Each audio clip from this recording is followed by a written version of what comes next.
One mounted to keep it in its place, the other, taking the horse by the mouth, groped along by wall and brush until they reached the wider road by the Fisher's Tryst.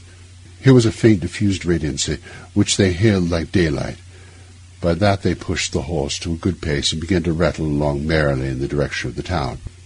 They had both been wetted to the skin during their operations, and now as the gig jumped among the steep ruts, the thing that stood propped between them fell now upon one and now upon the other.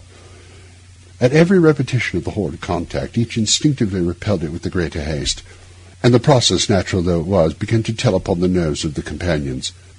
MacFarlane made some ill-favoured jest about the farmer's wife, but it came hollowly from his lips and was allowed to drop in silence. Still their unnatural burden bumped from side to side, and now the head would be laid as if in confidence upon their shoulders, and now the drenching sackcloth would flap icily about their faces. A creeping chill began to possess the soul of Fettes.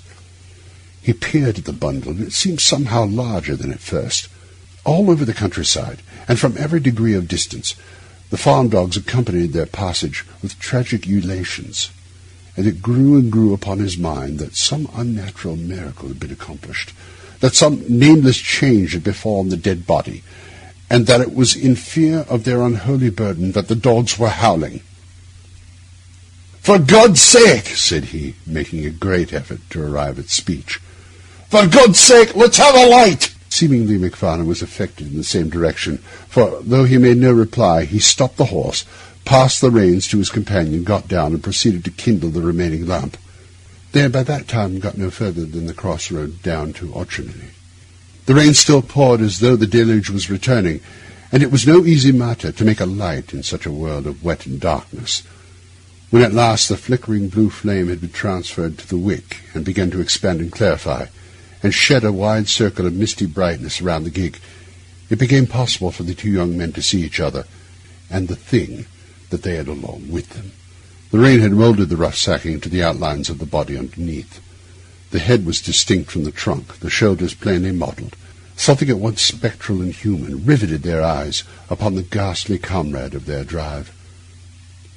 For some time MacFarlane stood motionless, holding up the lamp. A nameless dread was swathed like a wet sheet about the body, and tightened the white skin of the face of Fettes. A fear that was meaningless, a horror that could not be, kept mounting to his brain.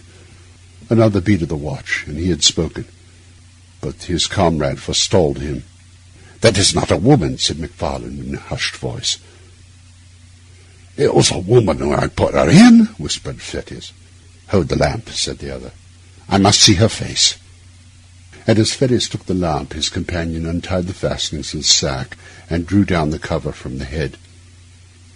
The light fell very clear upon the dark, well-moulded features and smooth-shaven cheeks of a too familiar countenance.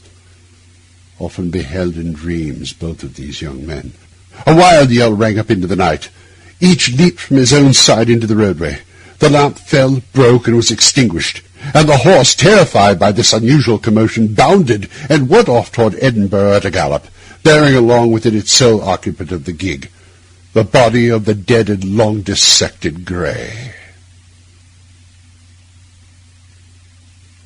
The end of The Body Snatcher by Robert Louis Stevenson.